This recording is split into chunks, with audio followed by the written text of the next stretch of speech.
Buenas tardes.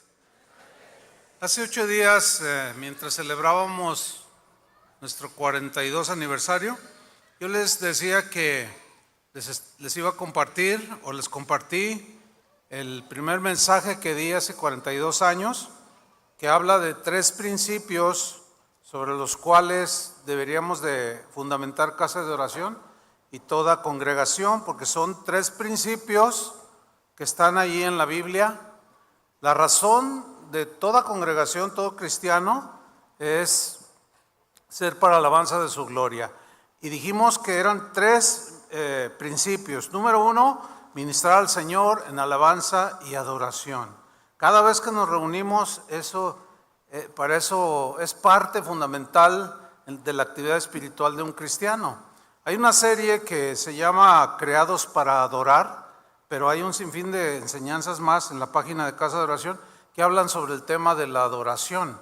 Todo adorador, todo cristiano necesita estar muy entendido de este tema. El segundo principio, hablábamos acerca de ministrar a los creyentes con el Evangelio, es decir, el discipulado, que es lo que hemos hecho durante 42 años. Hay una serie en la página de Casa de Oración que se llama Verdaderos Discípulos. Pero en realidad hay más de 5,000 videos, hermano, en YouTube, con temas de todo, ¿sí? Porque nos hemos dedicado desde que iniciamos Casa de Oración y desde que nos afiliamos a YouTube en el 2011, ya llegamos a casi 5,500 videos de puras enseñanzas, imagínense, de alabanza, de adoración. Entonces, esos 2 principios están muy bien fundamentados. Y el tercer principio es el ministrar al mundo. Ministramos a Dios, Dios nos ministra a través de la palabra para nosotros ministrar al mundo. Y este es el tercer punto que yo quiero tocar. El tema lo he titulado ¿Cómo ser testigos de Jesús? Muy bien. Dios, hermanos, está interesado en la salvación de todos los seres humanos. El apóstol Pedro, en su segunda carta, en el capítulo 3, versículo 9, dijo que Dios es paciente para con nosotros. Nosotros somos todos los seres humanos, ¿sí? No queriendo que ninguno perezca, sino que todos procedan al arrepentimiento. El asunto con esto es que no todos creen, pero ese no es asunto nuestro. Nuestro asunto es compartirles la buena noticia de que Cristo murió por ellos y por cada uno de nosotros. Y aquí donde dice que Él no quiere que ninguno perezca, sino que todos se arrepientan, es aquí donde cobra significado lo que Jesús dijo en Mateo 5:14, cuando dijo a sus discípulos y a nosotros también: vosotros sois la luz del mundo. ¿Qué somos? La luz del mundo. Una ciudad asentada sobre un monte no se puede esconder, ni se enciende una luz y se pone debajo de un almud, sino sobre el candelero, y alumbra a todos los que están en casa. Está hablando obviamente metafóricamente, en sentido espiritual, la luz de Cristo que ha llegado a nuestros corazones, que está allí. Ahora somos luz, que transmitimos esa luz, que es el Evangelio. Y luego dice el versículo 16, así como no se esconde un foco, todos van arriba para que alumbre a todos, así alumbre vuestra luz delante de los hombres. Aquí los hombres son los que no conocen a Cristo, hombres y mujeres, para que estos vean vuestras buenas obras y glorifiquen a vuestro Padre que está en los cielos. Para que vean ¿qué? Vuestras buenas obras. Aquí habla de conducta, de forma de conducirse, de pensar, de ser, y habla ya de un testimonio. Testifiquen las grandezas que yo he hecho en ustedes, para que ustedes, al hacerlo y publiquen las buenas noticias, la gente se salve, la gente conozca a Cristo. Entonces nosotros pues ya hemos sido salvados, estamos agradecidos con Él. Ahora le alabamos, le adoramos con todo nuestro corazón, nos discipulamos, leemos, aprendemos la palabra de Dios, pero no para quedarnos ahí nada más, sino para ser testigos de Jesús. Él mismo se los dijo a sus discípulos en Hechos 1:8, les dijo: pero recibiréis poder cuando haya venido sobre vosotros el Espíritu Santo. Y nosotros, todos los cristianos, ya tenemos el Espíritu Santo, o sea, el poder de Dios. Y me seréis testigos. Alguien que va a testificar de mí, que les va a hablar de mí, de lo que yo soy, de lo que vine a hacer a este mundo, morir en la cruz, y que les ofrezco la salvación. Ustedes serán testigos. ¿En dónde? En Jerusalén, que era donde ellos vivían. Pero luego se va, fíjense cómo se va, como cuando tú tiras una piedra a un estanque, donde golpea, las olas se empiezan a extender, y lo más cercano, las olas empiezan a tocar todo lo que está más cercano, hasta que se van hasta el final. Entonces dice: me serán testigos en Jerusalén, o sea, en su casa. Y ahí es donde tenemos que ser testimonio, en nuestra casa, primero. En Jerusalén, luego la región siguiente, Judea, luego en Samaria y hasta lo último de la tierra. En otras palabras, como si Jesús dijera: donde quiera que uno de ustedes esté, allí serán mis testigos. Allí testificarán de mí. Allí serán luz en medio de las tinieblas. Y para esto Dios pues ha diseñado una estrategia muy sencilla, muy simple, para que podamos ser testigos de Jesús y brillar su luz para ganar a los más que podamos para Cristo. ¿No quisieras ver a tus amigos aquí contigo? ¿A tus vecinos? ¿A tus compañeros de trabajo? ¿A tus compañeros en la escuela? ¿A tu familia? Y Dios diseñó pues una estrategia muy sencilla. Dios en su sabiduría, fíjense cómo hace las cosas. Es muy sencillo en realidad. Él puso a cada uno de sus hijos en un país. A nosotros nos puso aquí en México, pero también en una ciudad. Nos tocó Guadalajara, ¿sí? En un vecindario, o sea, donde tú vives, y te puso en una familia.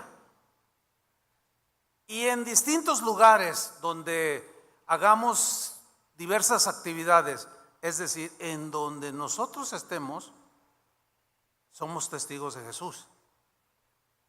Pero el trabajo, o sea, donde tú trabajas, es uno de los lugares donde pasamos más tiempo de nuestras vidas. Invertimos entre 8 horas a 10 horas en promedio. Ahora, ahí en tu trabajo o en la escuela, pues 4 o 5 horas, o en la actividad donde estés, siempre estamos en contacto con gente que no conoce al Señor. Pero en el caso del trabajo, donde pasamos mucho tiempo, estar allí en un lugar como el trabajo, la fábrica, el consultorio, qué sé yo, nos da la oportunidad, pues al trabajar, de obtener un sustento para vivir. Así Dios lo estableció, lo diseñó. Trabajamos, nos pagan para vivir, para llevar el sustento a la casa. Pero también, otro de los propósitos es que allí donde estamos, donde trabajamos, donde vivimos, donde nos desenvolvemos, donde estudiamos, tenemos la oportunidad de ser testigos de Jesús. Tenemos la oportunidad allí de ser luz para los que están en las tinieblas. Fíjense que hay una idea equivocada acerca de los que sirven a Dios. El concepto se ha reducido a los que sirven a Dios, solamente a los que somos pastores y los servimos de tiempo completo. Pero no, esa idea, ese concepto está equivocado.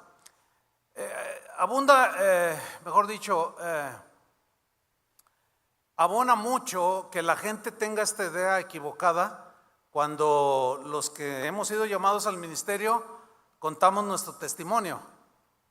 No, pues yo estaba allí acostado y llegó un ángel volando y hasta hacía mucho calor y hasta las alas me soplaron, y luego oí una voz que me dijo: hijo mío, yo aquí vengo contigo.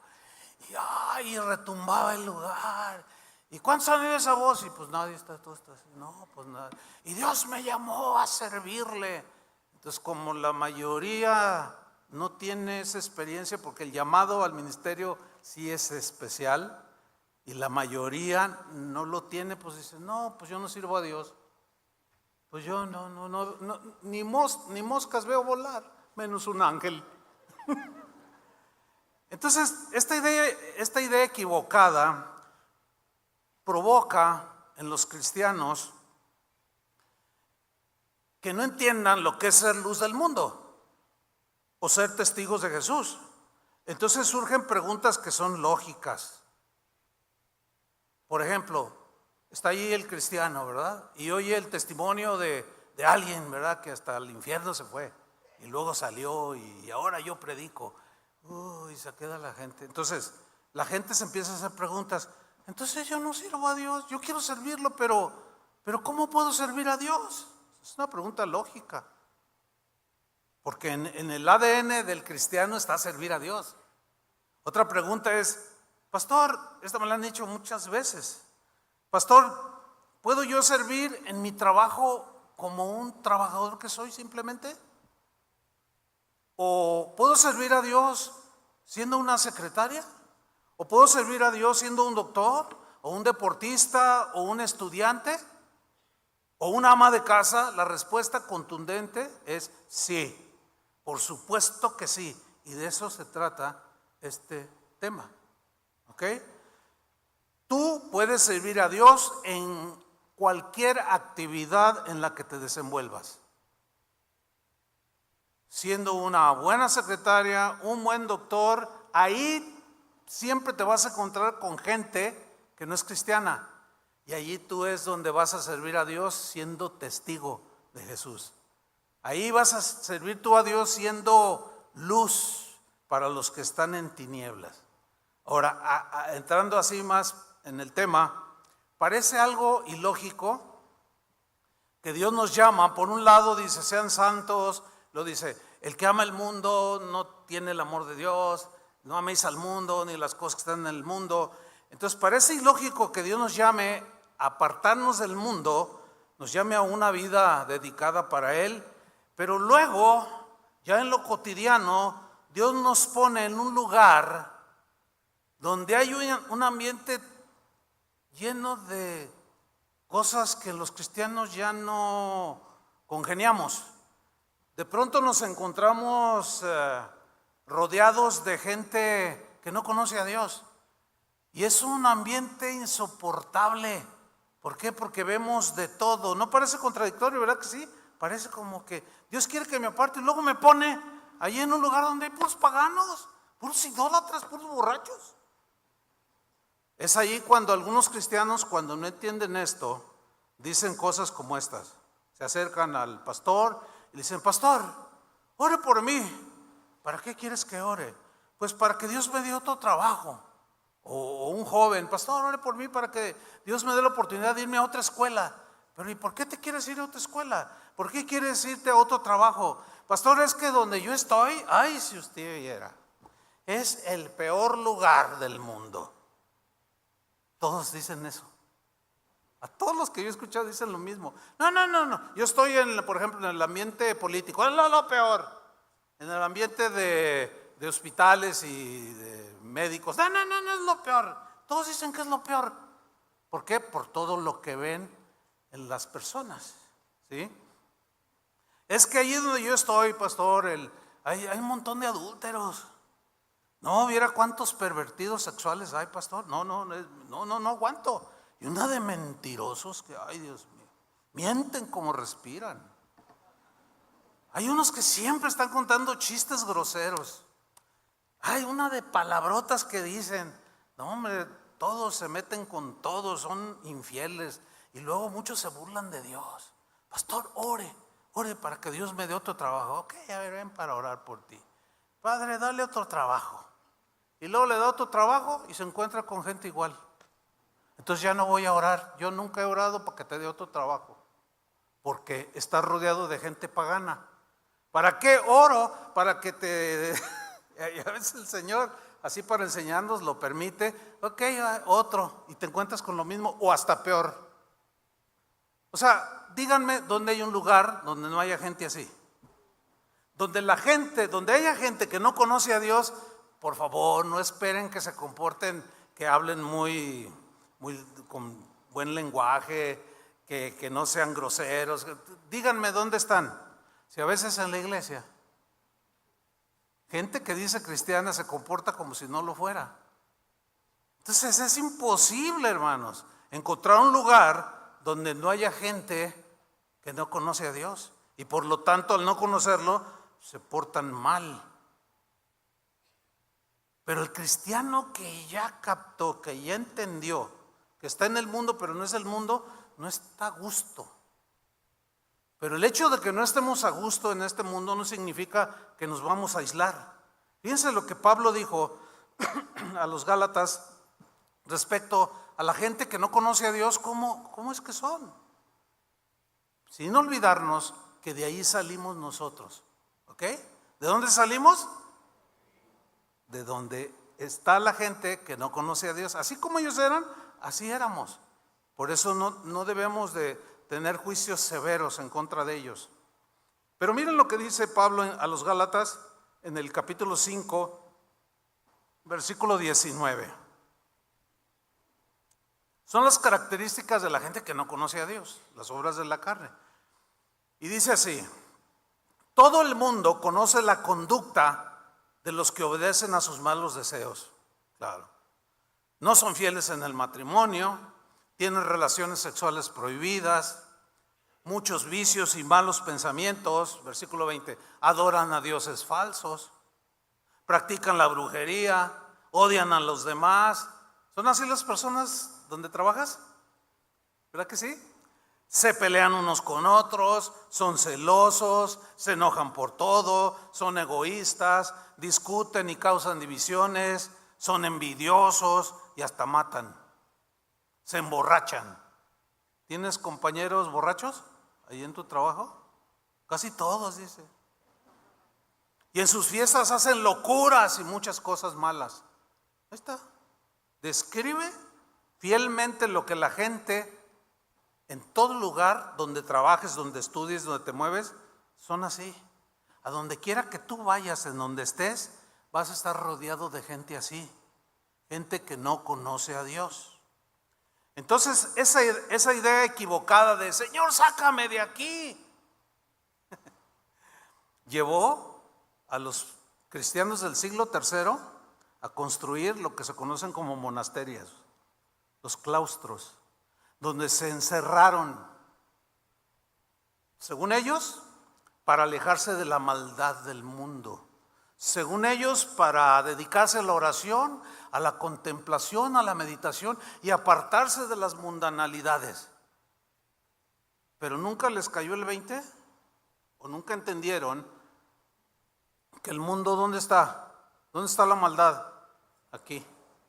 Por eso Jesús viene a nuestros corazones para limpiarlo, porque Él dijo que del corazón salen los malos pensamientos, los homicidios, los adulterios, las fornicaciones, todo lo malo sale porque estamos caídos, contaminados por el pecado. Pero llegó Jesús, nos limpió, nos hizo nuevas criaturas y ahora vivimos una vida nueva.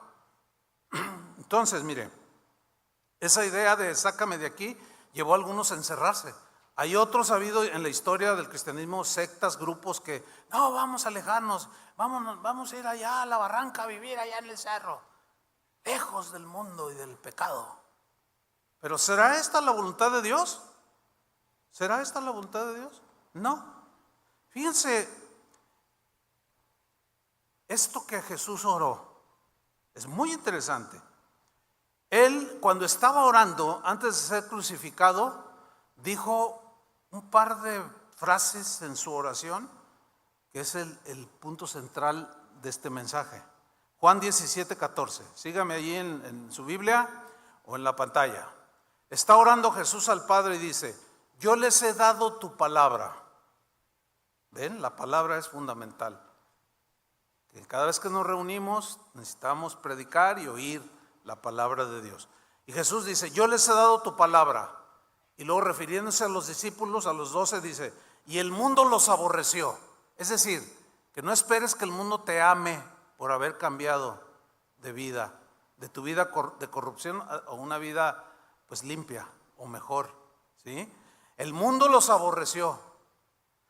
porque no son del mundo, como tampoco yo soy del mundo, dijo Jesús. O sea, aquí mundo significa el sistema de vida que tiene la gente, con sus pensamientos, filosofías, prácticas torcidas, idolatría, borrachera, lo que leímos ahí en Gálatas. Y lo dice el versículo 15. Fíjate lo que oró Jesús. No ruego, Padre, que los quites del mundo. Y aquí el mundo es el conglomerado de personas que no conocen a Cristo. Porque ¿cómo creerán sin haber quien les predique? Y si nos aislamos todos en un monasterio, ¿cómo? ¿Y la gente de afuera qué? No tiene sentido. Más bien cobra sentido el hecho de que el Señor nos dice: ustedes están en el mundo, pero no son del mundo. No amen las cosas del mundo, pero vayan al mundo y ganen a la gente. Prediquen a esa gente que no me conoce el evangelio de la salvación. ¿Está cobrando sentido? Ok, continúo. No ruego que los quites del mundo. ¿Qué fue lo que pidió Jesús? Sino que los guardes del mal. Pues estamos en medio de toda esa gente. Como decía la otra vez Toño, dice, yo andaba en el centro y había una manifestación de los del arco iris y de pronto estaba yo ahí en medio. Y pues el espectáculo no era muy agradable para mí, porque ya no está en el mundo, porque no concilia ni conciliamos con ese tipo de situaciones. ¿Sí? Entonces, pero esa gente odia al que ama a Dios, pero nosotros a ellos no debemos odiarlos. ¿Están de acuerdo conmigo? Por supuesto que no. Al contrario, orar por ellos y que el Señor tenga misericordia, como ha tenido de muchos del arco iris.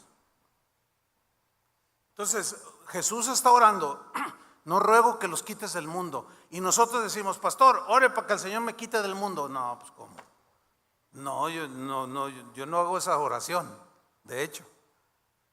Pero sí que nos guarde de la maldad de este mundo. Como dijo David en el Salmo 23, aunque ande en valle de sombra, así de tinieblas, no temeré mal alguno, porque tú estarás conmigo. Aunque ande, a pesar de que vaya atravesando las tinieblas y todo, yo soy luz. ¿Entienden? Y el Señor está conmigo. Y luego dice en el 17, vuelve a mencionar la palabra: santifícalos en tu verdad, tu palabra es verdad. Su palabra es verdad. Y nosotros tenemos que creer lo que Jesús dijo, aunque cada quien diga lo suyo. De los que no conocen a Dios y tengan sus maneras de pensar, nosotros nos remitimos a la palabra, porque su palabra es la verdad y es lo que nos santifica. Y luego fíjate lo que dice el 18: como tú me enviaste al mundo. ¿Cómo trataron a Jesús los del mundo? A lo suyo vino y los suyos no lo recibieron. Y se burlaron y lo calumniaron y lo golpearon, lo escupieron y finalmente lo crucificaron. Lo trataron mal. Pero gracias a ese sacrificio hoy nosotros tenemos vida. Tenemos que estar agradecidos, pero ahora entendemos. No podemos quedarnos con semejante tesoro, sino compartirlo. De gracia recibimos, de gracia debemos de dar. Entonces Jesús dice: como tú, Padre, me enviaste al mundo, así yo los he enviado. ¿A dónde nos envió? Al mundo. Entonces, en lugar de estarte quejando: ay Señor, mis compañeros, híjole, ya no aguanto. Ayer contaron un chiste de Jesús tan grosero y tan ofensivo, y me hacen bullying y me atacan y se burlan de mí y se carcajean y bueno, pues justamente allí te envió el Señor para hacer luz, para ser testigo, porque más de uno va a creer. Y ciertamente por todos murió, pero algunos creerán, desgraciadamente no todos. Entonces, ¿a dónde nos envió Jesús? Al mundo. Aunque estamos en el mundo, pero no somos del mundo, en el sentido de que no conciliamos con todas esas prácticas que ofenden a Dios. Fíjense, los corintios malentendieron también. O sea, este asunto no es nuevo. Ellos también habían malentendido el mensaje. Fíjense lo que Pablo les compartió ahí en su primera carta, en el capítulo 5, versículo 9. Dice, en la carta pasada, o sea, una carta que se cree está perdida, porque esta es primera de Corintios, luego hubo segunda, y él dice, en la carta pasada les dije, o sea, pero esa carta nadie la ha encontrado, se perdió.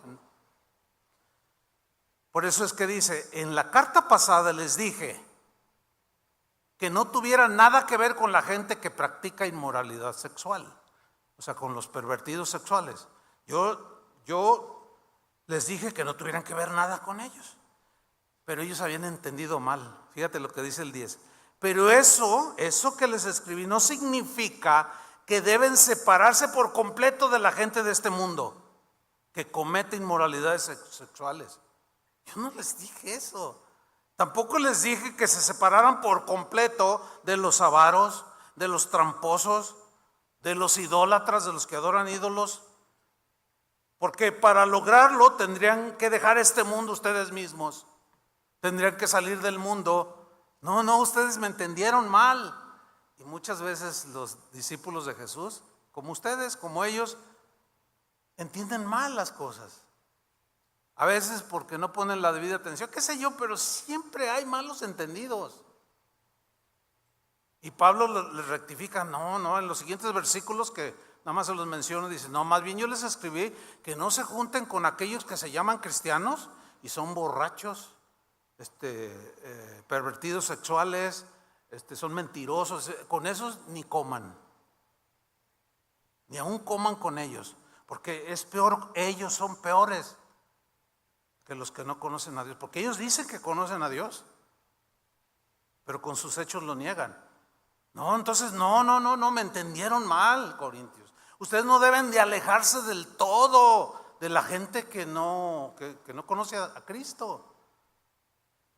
Bueno, ha habido tanto falto de entendimiento en esto que ha habido, miren, me enteré no hace mucho ahora con el asunto de las elecciones para presidente que tuvimos aquí en el país, que un grupo de congregaciones, no voy a decir el nombre, pero un grupo de congregaciones en esta ciudad y en otras ciudades de México, los pastores le predicaron a la gente que no fueran a votar. ¿Saben por qué? Que porque una mujer no puede ser una presidenta, porque el liderazgo se lo dio Dios al varón. Hagan ustedes el santísimo favor. O sea, nada que ver. Tuercen todo, malentienden las cosas y no es así. Pues esa gente tiene conceptos así. Ay, no, todo acá, todos encerraditos y cuidado, y no, ni le hables, no, y no, sepárate. No, hermano, eso es de sectas. Porque de otra manera, ¿cómo vamos a alcanzarlos para Cristo? ¿Cómo? Dígame. Jesús no se alejó del mundo, vino al mundo. Sabía cómo lo iban a tratar, pero también él sabía que tenía que cumplir con esa misión y la cumplió. ¿Cuántos le dan gracias? Dale un aplauso al Señor.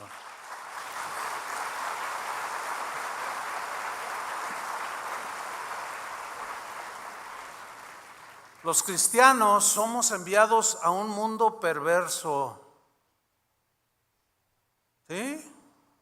No somos enviados a un lugar santo o seguro, no. Y Dios nos da un trabajo, nos da una actividad para desenvolvernos como seres humanos, cumplir otros propósitos, pero el principal en el caso de un cristiano, ¿para qué?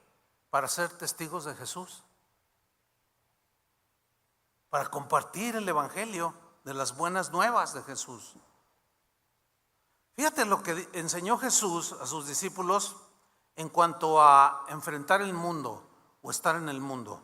Él dijo en Juan 16:33, estas cosas os he hablado para que en mí tengáis paz, que la paz de Dios gobierne en nuestros corazones. la necesitamos. ¿Por qué? Fíjense lo que dijo a continuación. En el mundo se refiere a la maldad de la gente que habita este mundo. En el mundo tendréis ¿qué? Aflicción. Pero confíen, tengan confianza. Yo he vencido al mundo. Entonces ahí ya nos está diciendo que confiemos en Él, porque al enviarnos al mundo nos vamos a encontrar con muchas cosas con las que se encontró Jesús y los discípulos. Calumnias, descalificaciones, mentiras, o que se derivan en calumnias, un montón de cosas. Burlas, desprecios, y en muchos casos cristianos han dado su vida por el Evangelio. La prueba es, los primeros cristianos, muchos fueron mártires de Jesús. De hecho, la palabra testigo, marturión del griego, quiere decir mártir. Mártir. Un mártir es aquel que da su vida por una causa. Y muchos cristianos dieron su vida por causa de Jesús y del Evangelio, porque habían entendido de qué se trataba. Yo no sé hasta dónde tú estés dispuesto a dar tu vida por el Evangelio, pero un cristiano sabe, imagínate la perla de gran precio.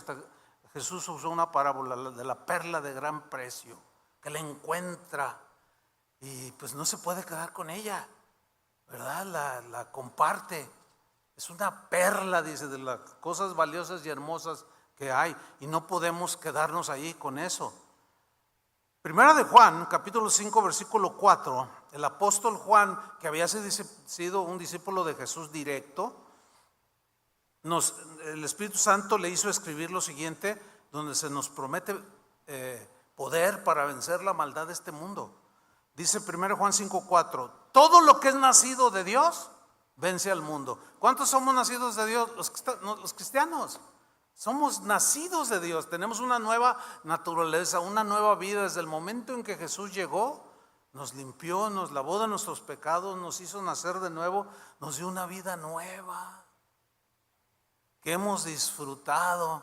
¿O no la han disfrutado? Algo tremendo. Pero también hemos tenido ataques, ¿no es cierto? Por ser cristianos simplemente. Tú no le haces daño a la gente, pero hay unos que la agarran. Pero también hemos sido influencia para que muchos se salven. ¿Sí? Fíjense, una vez estábamos en Estados Unidos en una casa de oración. Y el pastor dice: pastor, véngase, vamos a un supermercado a comprar algo. Y mientras estábamos ahí, yo estaba viendo los estantes, a ver si unos cacahuates, algo. Y estaba yo viendo, y de pronto alguien se me queda viendo. Y yo lo vi, pero yo dije: ay Dios. Pero pues, me quedé allí firme, ¿no? Y se me vino acercando y me dice: ¿usted es el pastor Chuy Olivares? Le digo: ¿sí? Dice: qué gusto conocerlo. Dice: ¿sabe que en la pandemia yo me iba a suicidar? Y prendí la televisión, entré a YouTube y Casa de Oración, quién sabe qué, le di clic y usted estaba hablando. ¿Sabe que ese día me convertí a Cristo? Nací de nuevo porque me quemé, no iba a trabajar cientos de videos y nací de nuevo. Yo dije que él había dicho: Señor, ¿cuándo me concedes conocerlo? Y dice: mire, ¿dónde me lo encuentro? En una tienda. No, ya, mira, ya con esa es una experiencia que a mí me pasó, y no solo una vez, puedo contar muchos testimonios. Nada más con ese, no, ya, para mí, ¿entiende? ¿Te imaginas? Alguien que se iba a quitar la vida y que ahora es cristiano porque oyó a un mexicano hablar allí la palabra de Dios. Eso es maravilloso. Es un privilegio que solo los cristianos tenemos. Entonces Dios te quiere usar. Es mentira del diablo que solo sirven a Dios los que están aquí arriba. También los que están así como ustedes. Una vez yo fui así como ustedes, todavía no era un pastor nada, y trabajaba en un trabajo normal. Y entré ya como cristiano ahí, y yo entendía esto, conocía, había sido discipulado, y les compartía a mis compañeros. Y un día el Señor como que me señalaba a cierto compañero de trabajo. Entonces yo le dije, un día le dije, oye, a ver, ¿cuándo hablamos? Te quiero hablar de algo que te va a gustar, te va a bendecir. Y así como se quedó. Entonces un día cuando salimos me dice, oye, Olivares, quiero hablar contigo a la salida. Le digo, no, yo también quiero hablar contigo. ¿Qué me querías decir? Me preguntó el primero. Yo le dije, es que te quiero hablar de alguien que puede transformar tu vida. Él traía una especie de morral, un portafolio, pero era como un morral. Me dice, mira, después de que él recibió a Cristo, oré allí mismo en el estacionamiento, recibió a Cristo, me dice, mira, traía una pistola. Y le digo, ¿por qué traes eso? Dice, hoy me iba a suicidar. Imagínate. Hoy me iba a suicidar, pero con lo que me has dicho. Y él llorando. Él se convirtió. Ahora, ya después hablando y todo, él está en una iglesia, en otra iglesia aquí en Guadalajara y sirve al Señor. Y me decía 20,000 preguntas, ¿no? Y en una de esas dice, es que te veíamos todos los días y este cuate, ¿qué tiene? O sea, llega San Lunes y ellos todos crudos, todos borrachos, todos mal. Dice, y tú siempre contento, o sea, amable. ¿Qué trae? Algo había, ¿qué era? Pues era el gozo de Dios, hermanos. Y ese no se puede ocultar, ¿verdad que no? Y así, gente conoció al Señor. Y la mayoría de ustedes así fueron alcanzados por el testimonio de alguien, ¿sí o no? Entonces, ¿pueden servir a Dios, sí o no? Por supuesto que sí. Pero sigamos con el mensaje. 1 Juan 5:4. Porque todo el que es nacido de Dios vence al mundo. Y esa es la victoria que ha vencido al mundo, nuestra fe. O sea, nuestra fe en el Evangelio, en Cristo. Versículo 5. ¿Quién es el que vence al mundo? Sino el que cree que Jesús es el Hijo de Dios. Esos son los que vencen al mundo. Y esos somos nosotros. Entonces, no le tenga miedo al mundo. Téngale cuidado. Así con prudencia. No juegue con las cosas del mundo. Guarde su corazón de la avaricia, de las desviaciones del corazón, de las tentaciones que el mundo ofrece. Sí, de eso tenemos que cuidar, resistir, luchar en contra de ellas. Porque ya podemos decir que no, ya podemos vencerlos. ¿Cuántos dicen amén? Vamos a ver el ejemplo de un joven que junto con toda una nación, la nación judía, fueron llevados cautivos a Babilonia, uno de los imperios más poderosos que ha existido, incluso hasta más suntuosos. De hecho, una de las 7 maravillas del mundo antiguo eran los jardines colgantes de Babilonia, que dicen, según las crónicas, que era algo inimaginable. Los jardines colgantes de Babilonia. Y ya se catalogaban en aquel entonces como una de las maravillas del mundo. O sea, era un imperio impresionante, pero también era impresionantemente corrupto e inmoral. Sus habitantes eran como los de ahora. Sí, no, en realidad es lo mismo. Y entre toda esa maldad de esa gente que habitaba Babilonia, ahí Dios envió, en cautividad ciertamente, Dios lo permitió, y allí envió a un joven llamado Daniel, del cual hemos hablado y hemos leído y sabemos la historia de él. Pero vamos a leer algunos textos. Daniel 1:6. Dice, entre estos que habían sido llevados cautivos estaban Daniel, Ananías, Misael, Azarías, de los hijos de Judá. A estos el jefe de los eunucos puso por nombre, les puso apodos, ¿no? A Daniel le puso Belsasar, a Ananías, Sadrac, a Misael, Mesac y a Azarías, Abednego.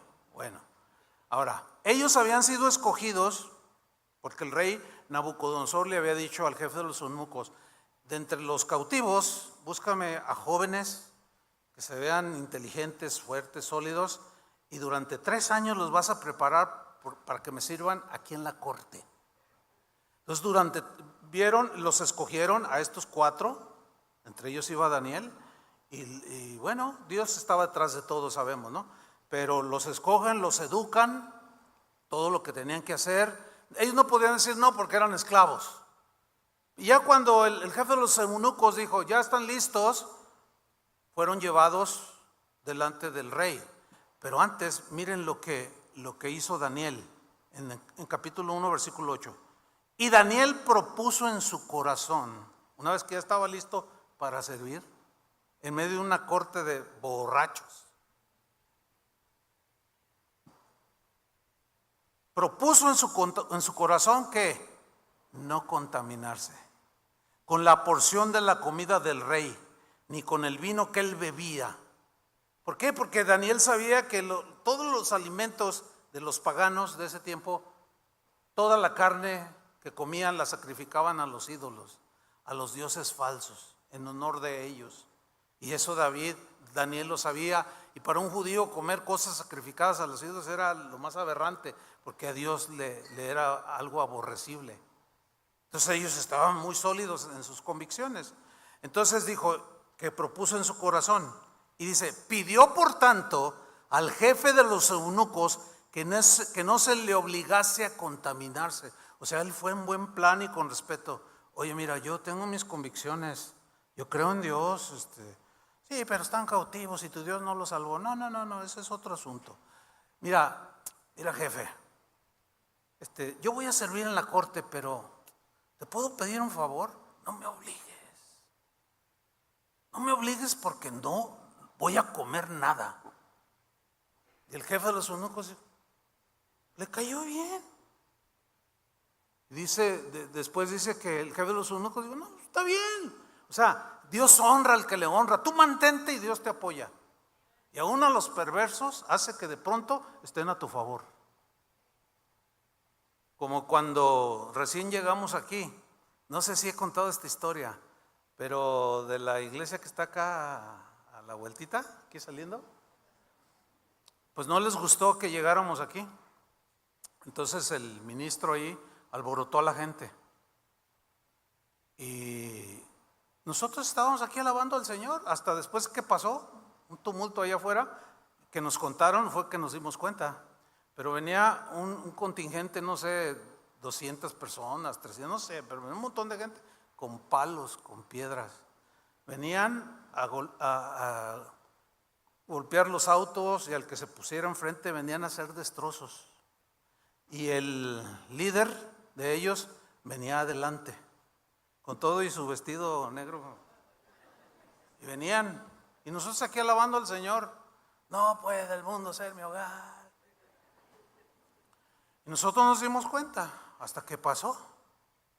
¿Qué sucedió?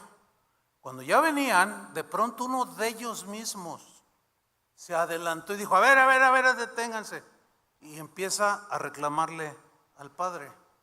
Dice: ¿cómo usted, siendo un ministro de Dios, nos incita a hacer violencia y a golpear a esa gente o hasta matarlos y a romper los vidrios de su auto? Eso no enseña el evangelio.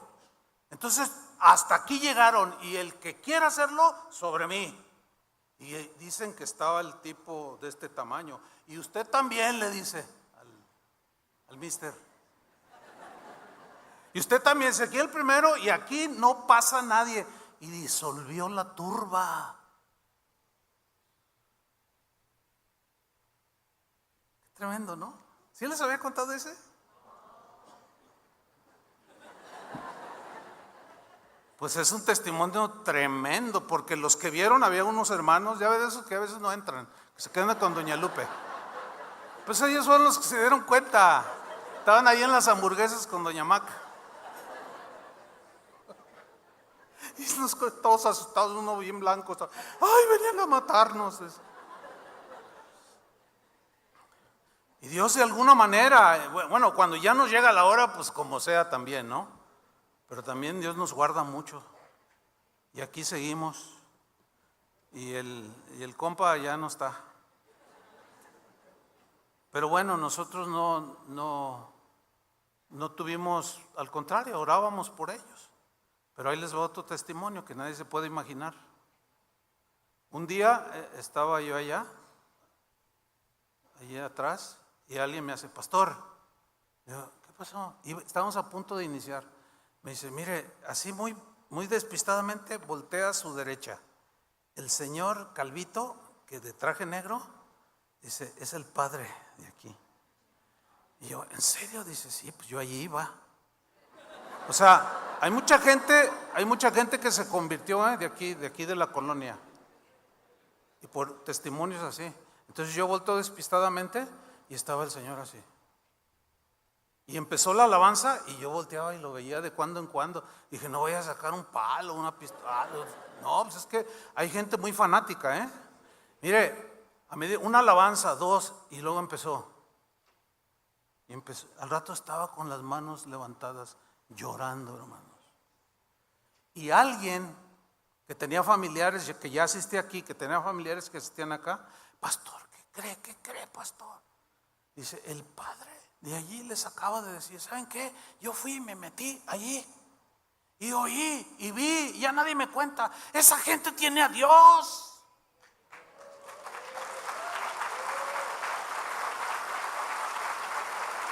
Fíjate qué tremendo.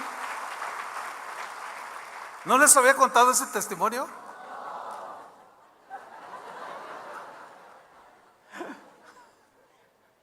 Dice: y de ahora en adelante les voy a predicar el evangelio, les voy a hablar de la Biblia y le vamos a cantar a Dios con todo el corazón.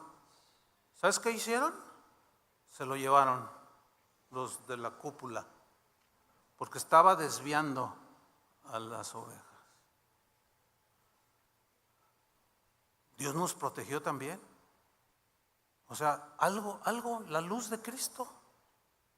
¿Se dan cuenta, hermanos, de lo que hay? Entonces Daniel fue puesto allí y propuso en su corazón: me cueste la vida, lo que sea, pero yo no le voy a entrar a lo que todo el mundo le entra. Yo de ahí salí, yo no quiero nada.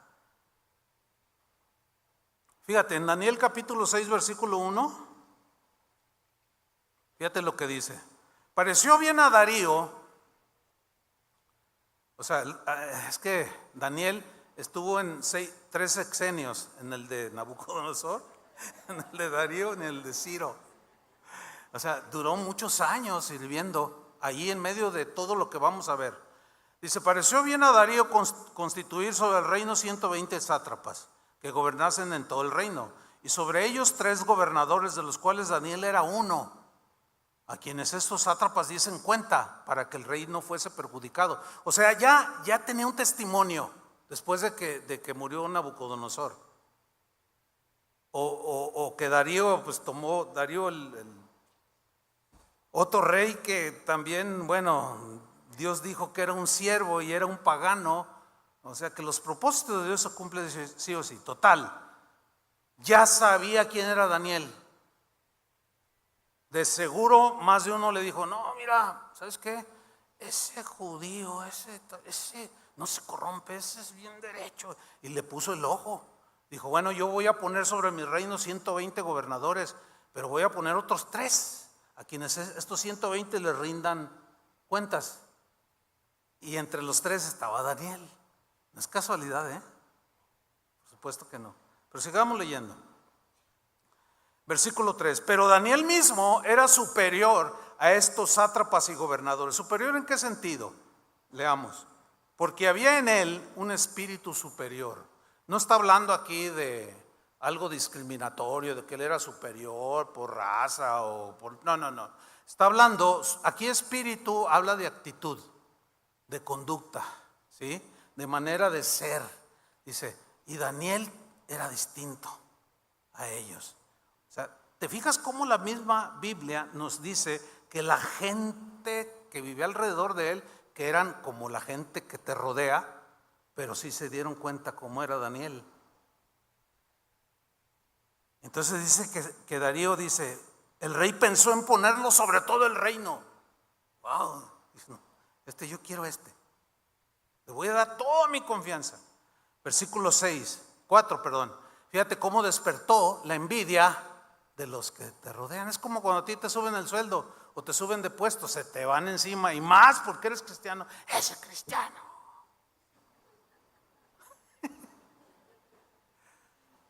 Dice el versículo 4, entonces los gobernadores, fíjate, aquí viene la reacción de los del mundo, y los sátrapas buscaban ocasión para acusar a Daniel en lo relacionado al reino, o sea que haya hecho una tranza, como hacen los políticos, ¿no? De los cuales hablamos mucho, no todos, algunos.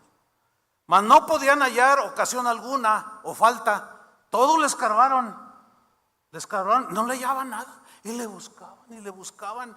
Y luego dice, porque él era fiel y ningún vicio ni falta fue hallado en él. Era irreprensible. Y le buscaron y agarraron las computadoras. Ellos inventaron las computadoras. Y empezaron a ver, ¿qué hizo con esto? No transió ni un peso, no puede ser. A ver, no se robó esto. No, tampoco robó en su trabajo. A ver, ¿cómo trata este comercio con los egipcios? Híjole, no, les vendió tanto, no agarró un peso, no. Híjole, ¿quién es este cuate? ¿Quién es este tal Daniel? Y provocó la envidia. Y ya se me están desmayando acá del impacto del testimonio. No se me desmayen, ahí sóplenle el hermano. Ay, qué tremenda la vida de Daniel, ¿sí o no? Ahora fíjate, en el capítulo 2, versículo 1, aunque están escalonados los ejemplos, pero el orden de los factores no altera el producto, ¿ok? Daniel 2:1, fíjate lo que dice aquí, para que ustedes vean que donde Dios puso a Daniel era un lugar rodeado de todo tipo de gente, pero de lo peor. Dice Daniel 2:1, en el segundo año del reinado de Nabucodonosor, él tuvo sueños y se turbó en su espíritu, y se le fue el sueño. Entonces hizo llamar el rey a los magos, a los astrólogos. Walter Mercado, digo, para los que lo conocieron, ahí eran sus abuelitos. Dice, mandó llamar a los encantadores y a los caldeos. Hay una traducción que dice, y a los brujos. Fíjense la clase de gente que rodeaba la corte del rey Nabucodonosor, donde estaba Daniel. O sea, eran sus compas, eran sus colegas. Dice, para que le explicasen sus sueños. Vinieron pues y se presentaron delante del rey, pero no le pudieron dar la interpretación. Y alguien dijo, pero Daniel, Dios está con él y él te puede dar la interpretación. Y le dio la interpretación. El mismo patrón de Daniel, el mismo rey Nabucodonosor, era un hombre de lo más soberbio que te puedas imaginar. Mira lo que dice Daniel 4:30. Habló el rey, o sea, Nabucodonosor, Nabuco para sintetizar. Y habló el rey Nabuco y dijo, fíjate lo que dijo, estaba ahí viendo los jardines colgantes de Babilonia, todo aquel esplendor, la riqueza impresionante, y de pronto hace una pregunta retórica y dice, ¿no es esta la gran Babilonia que yo edifiqué para casa real con la fuerza de mi poder y para la gloria de mi majestad? Uy, qué humildad. Uy, pero qué clase. Oiga, ¿cuántos tienen patrones? ¿Son soberbios? Algunos dicen, no, pues hay de todo. Pero por lo general, el rico, el dueño del banco, de la empresa, véalos, son muy soberbios. Porque creen que el dinero lo es todo. Y desprecian a la gente. Y sin decir marcas, pero algunos de ustedes trabajan en empresas así, que son los grandes dueños, son de los más ricos de México. ¿Y cómo son? Son soberbios, por lo general. Y ahí estaba Daniel. Y no le dijo a nadie, ora por mí para que Dios me mande a otro reino. ¿Para otro reino para qué? Pues si allá también son igual que acá. Mejor quédate.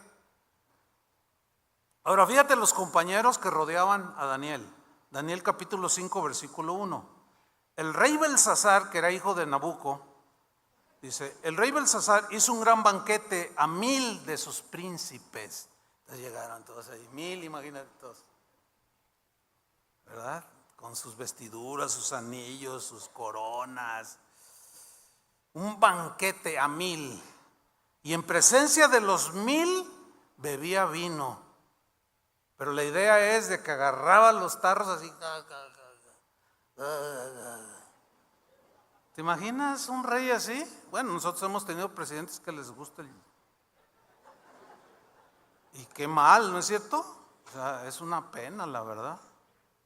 Dice el versículo 2, Belsasar, con el gusto del vino, o sea, esta es una expresión para decir, pues se le subió y estaba bien borracho, mandó que trajesen los vasos de oro y de plata que Nabucodonosor su padre había traído del templo de Jerusalén. O sea, dijo, me voy a burlar de los judíos, para que bebiesen en ellos el rey y sus grandes, fíjate, sus mujeres y sus concubinas, imagínate. O sea, llegaban con la esposa y con la amante. Esos eran los colegas de Daniel.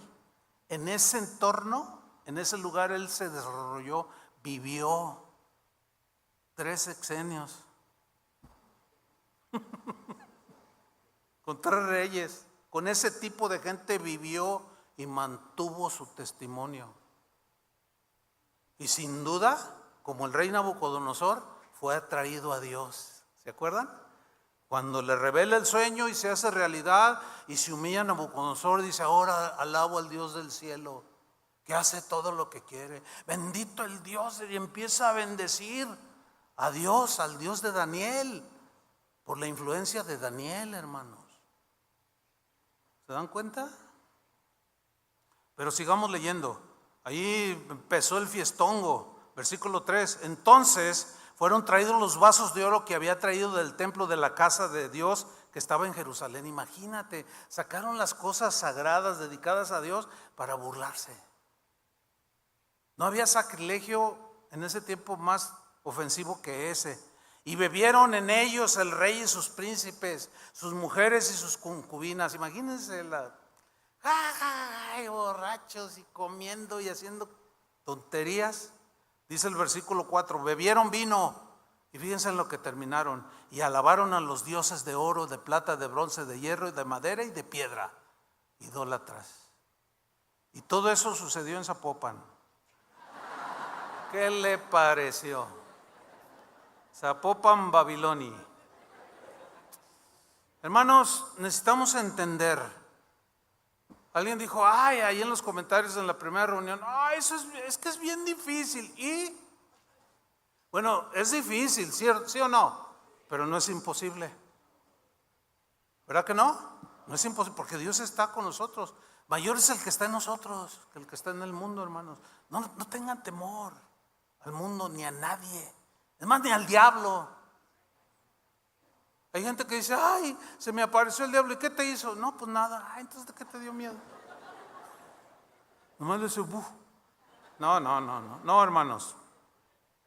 Dios estaba con Daniel. Daniel sirvió al Señor, se guardó sin mancha, mostró las virtudes de alguien que confía en Dios, mostró la honradez, la integridad, la responsabilidad, la diligencia, la fidelidad, la inteligencia espiritual, la espiritualidad enfrente de todos.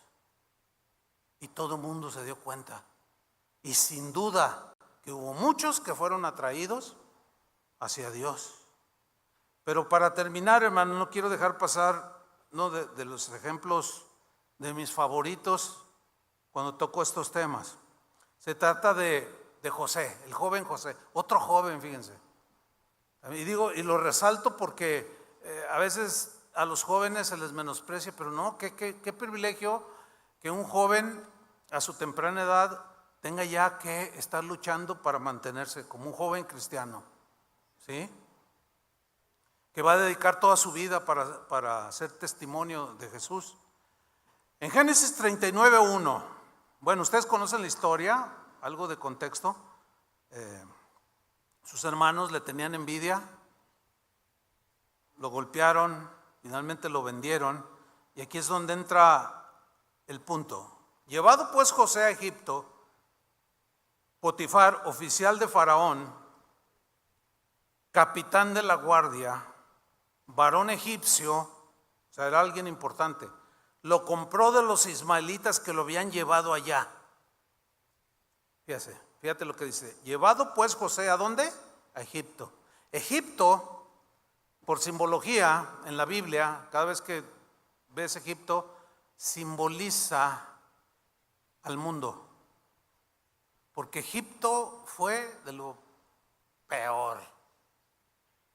O sea, no le llegaron al talón ni los babilonios, ni los romanos, ni no, o sea, por eso la Biblia cuando habla de Egipto es literal, pero también tiene un simbolismo espiritual. Ok, entonces fue llevado a Egipto. ¿A dónde? Al mundo. ¿Qué dijo Jesús? No ruego que los quites del mundo. Así como me has enviado, yo los he enviado a Egipto. ¿Están entendiendo? Ok. Fue llevado ahí. ¿Qué sucede? Versículo 2. Mas Jehová estaba con José. ¿Que acaso Jesús no dijo, vayan por todo el mundo y prediquen, he aquí yo estoy con vosotros todos los días hasta el fin del mundo? No se nos olvide, porque a veces cuando estamos ahí en la situación donde estamos siendo luz o nos agreden o alguien abre su corazón y tú le estás testificando y llega otro, no le hagas caso. Y todas esas luchas espirituales es de guerra espiritual de eternidad. De eso depende la eternidad de muchos. No tengas temor. No tengas temor. Otra vez se me desmayó. Bueno, ya van dos. No tengas temor, hermano, porque Dios está con nosotros. ¿Cuántos dicen amén? Dios está con nosotros, hermano. De verdad. Pero hay algo aquí interesante que quiero compartirles. Mas Jehová estaba con José y fue varón, ¿qué? Próspero. ¿En dónde? En Egipto. En el mundo. Dios lo bendijo.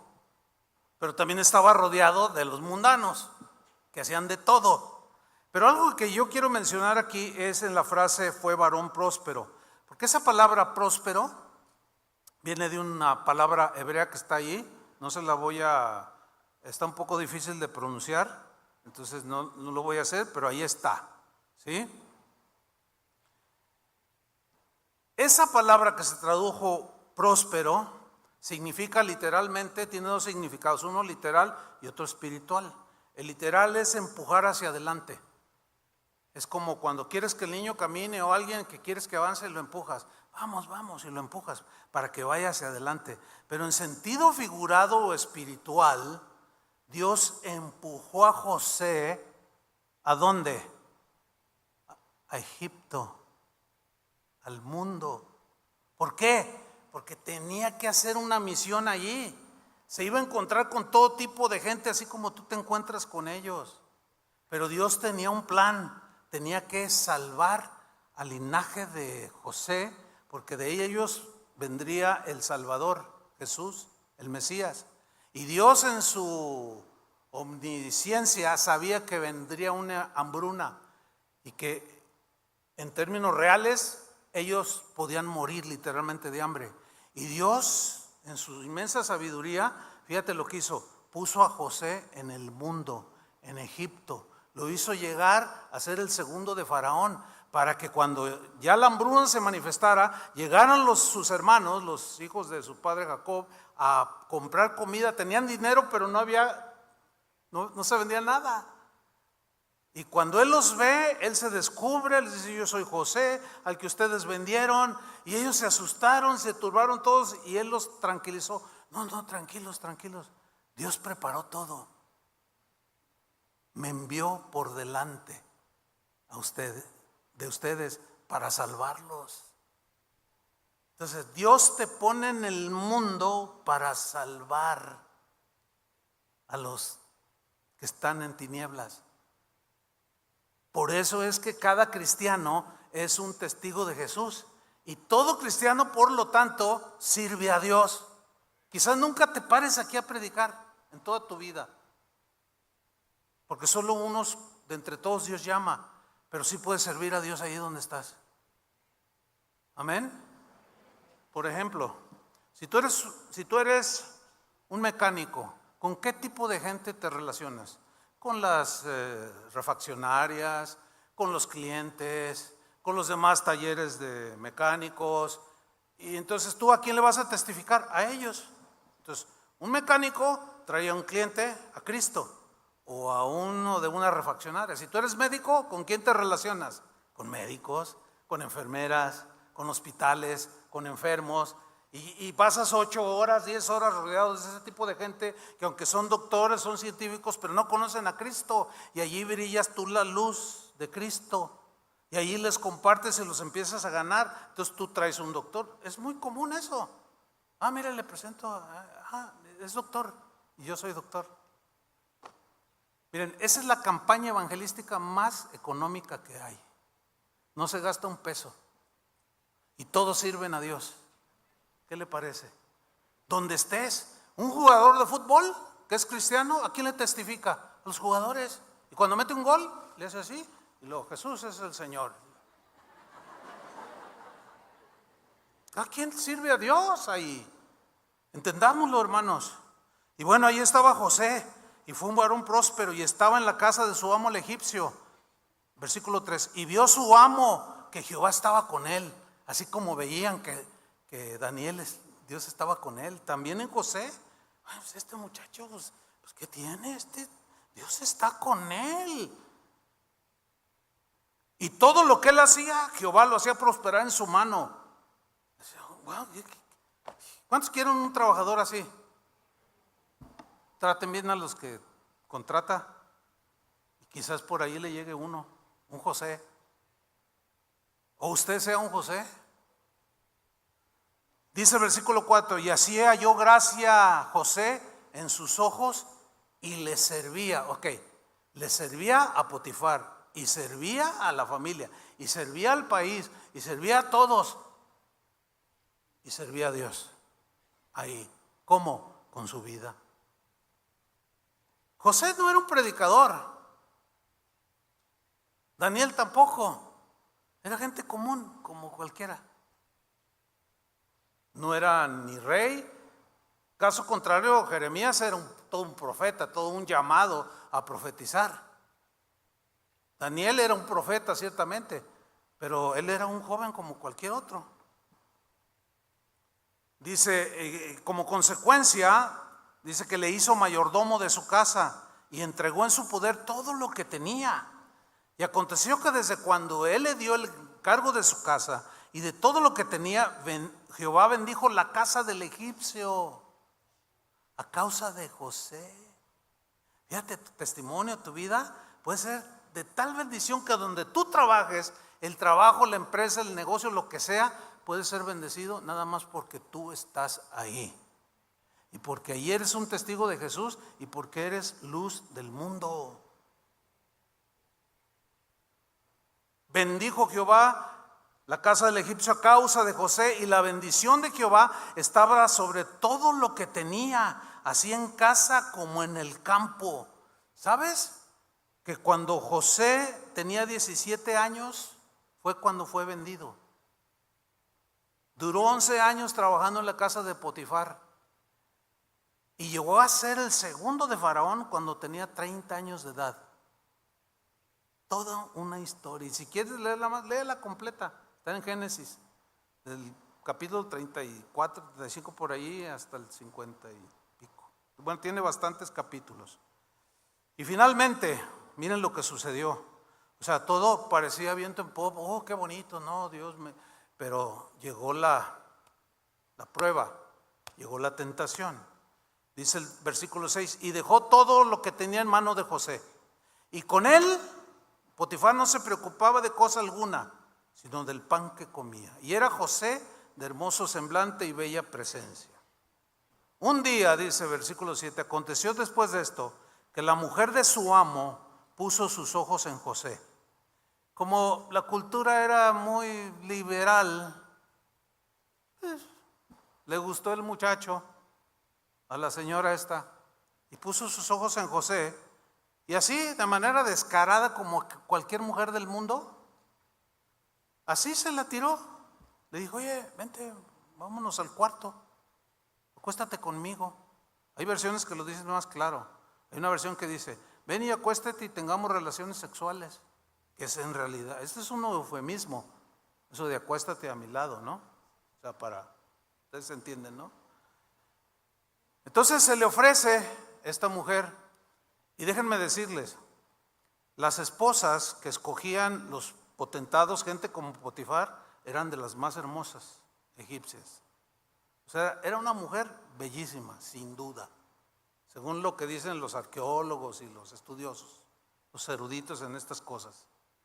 Entonces, una mujer hermosa, dueña junto con el marido de todo, y ahí está un esclavo, y llega ella y le dice: oye, pues acuéstate conmigo, ¿no?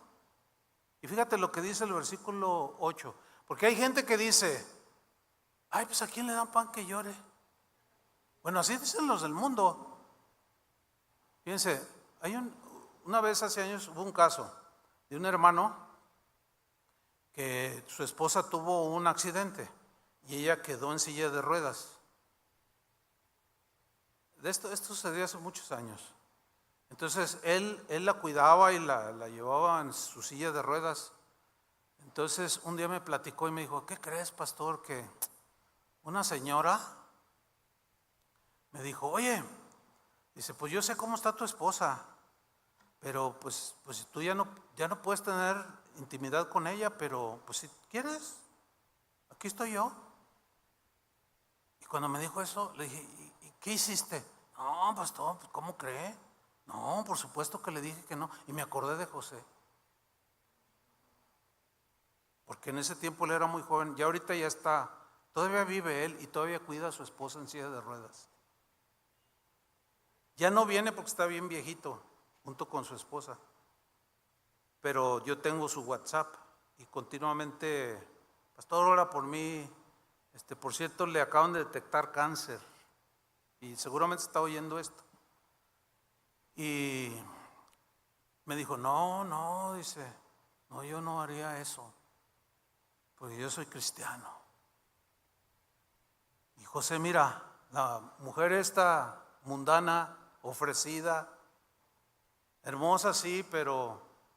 Y José dice el versículo 8, ¿qué dijo? Y él no quiso. El querer es de la voluntad, ¿no es cierto? Dijo: no. A lo mejor la vi y dijo: pues sí está muy hermosa, pero no. Y se volteó: oye, pero mírame. No quiero. Y le dijo a la mujer de su amo, fíjate lo que le dijo: he aquí mi señor no se preocupa conmigo de lo que hay en casa, y ha puesto en mi mano todo lo que tiene. No hay otro mayor que yo en esta casa, y ninguna cosa me ha reservado sino a ti, por cuanto tú eres su mujer. O sea, lo que está dando a entender es: mira, me entregó todo, pero me advirtió: pero a mi mujer no la toques, ¿eh? Aunque era muy liberal el mundo egipcio y hacían lo que hoy mucha gente hace, dijo: nada más que con ella no te metas, porque si te metes con ella, hasta aquí llegaste, ¿eh?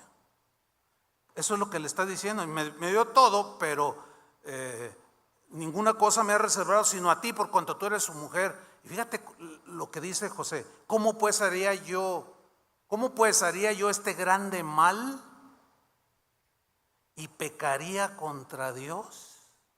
¿Se dan cuenta? Un joven en ese tiempo de 20 y tantos años, con esos, tan ubicado, con unas convicciones bien sólidas. Dice: ¿cómo que voy a hacer eso, señora?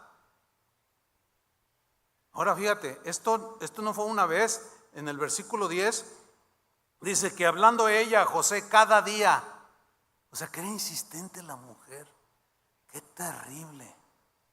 Qué terrible es cuando hay este tipo de situaciones y el hombre es tentado o la mujer es tentada y es provocada. Pero muchos caen porque no tienen a Cristo, y cristianos también se enredan a veces porque no están fuertes en sus convicciones o porque se dejaron arrastrar y perdieron su testimonio. Entonces cada día hablaba esta mujer a José y le decía lo mismo, y no escuchándola él para acostarse al lado de ella, para estar con ella. Fíjate nada más. Wow, ¿cómo le dirían ahora a un joven así en la universidad? ¿Cómo le dirían?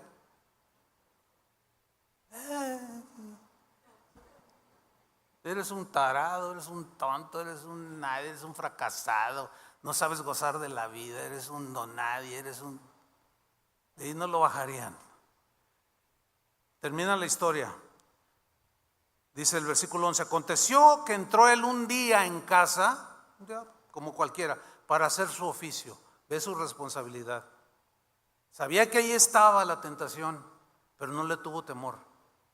Tenía que estar allí él y enfrentar a esa mujer suela. Y no había nadie de los de casa allí, o sea, estaban solos. Versículo 12: y ella lo asió por su ropa, lo agarró de su ropa y diciendo: duerme conmigo. Entonces él dejó su ropa en las manos de ella. El judío se vestía de una túnica por dentro, que cubría todo su cuerpo, y otra parte aquí, y su vestimenta.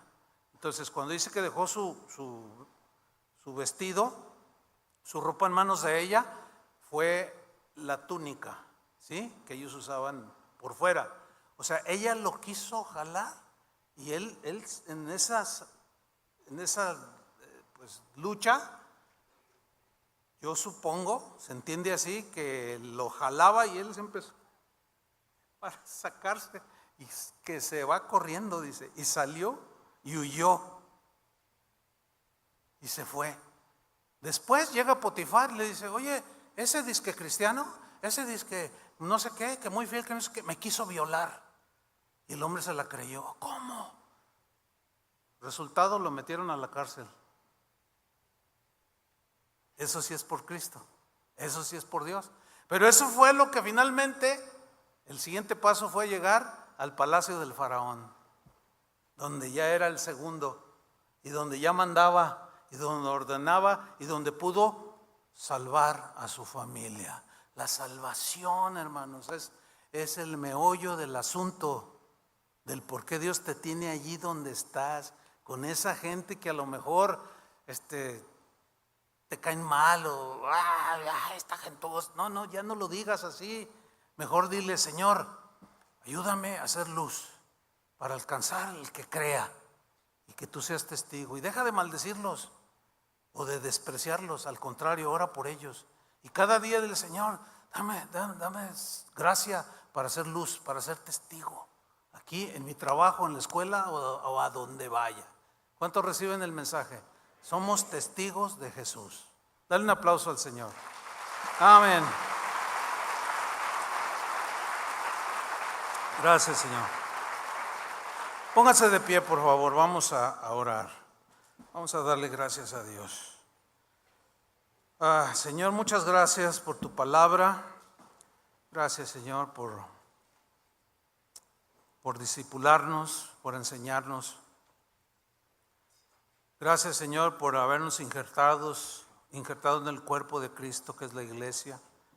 Gracias porque nos pusiste en una congregación, nos injertaste allí, en este caso, casa de oración, y aquí estamos, Señor. Aquí estamos, y cada vez que nos reunimos te alabamos con todo nuestro corazón, con alegría, con regocijo, con gratitud. Exaltamos tus atributos, tu misericordia y tu bondad y tu amor, y nos alegramos, Señor, y aún en la alabanza nuestro corazón se enternece, porque nos acercamos a ti, Señor. Con cantos de liberación nos rodeas, como dice tu palabra, y cada vez que nos reunimos se cumple este propósito. Y gracias, Señor, porque nos ministras. Cada reunión que tenemos en este lugar nos ministras a través de los que han sido llamados como maestros, predicadores, expositores de tu palabra, y salimos confortados.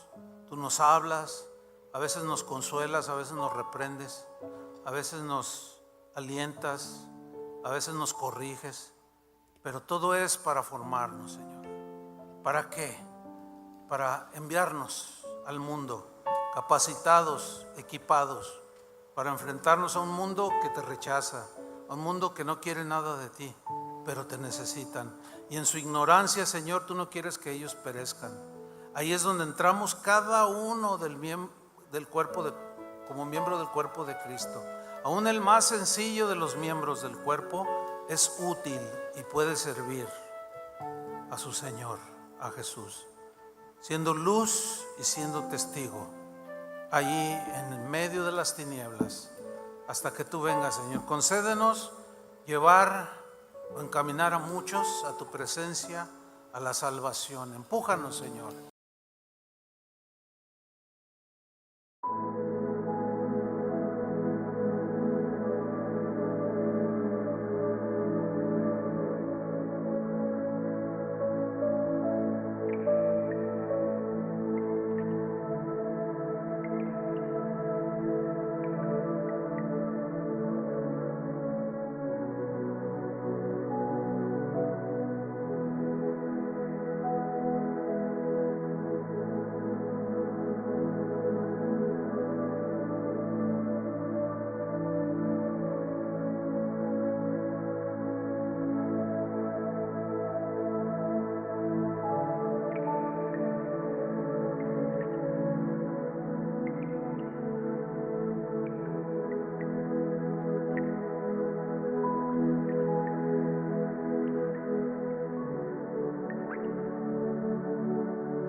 silent.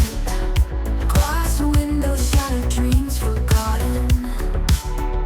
Broken heartbeats, echo empty promises. City lights flicker ghosts of old love. Whispers in the alleys calling softly. Empty rooms filled with memories haunting.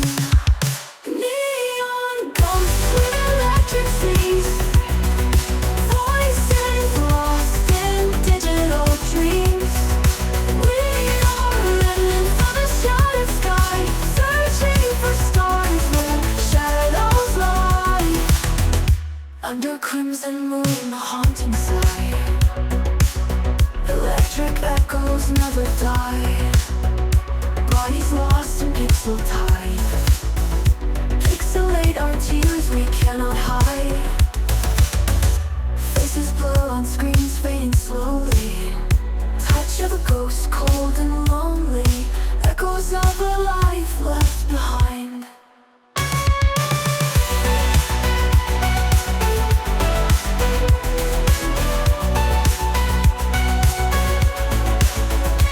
Neon pulses, crescendo of longing. A lone guitar cries out siren song. City sleeps on mother's ocean. Neon ghosts swim in electric seas. Voices lost in digital dreams.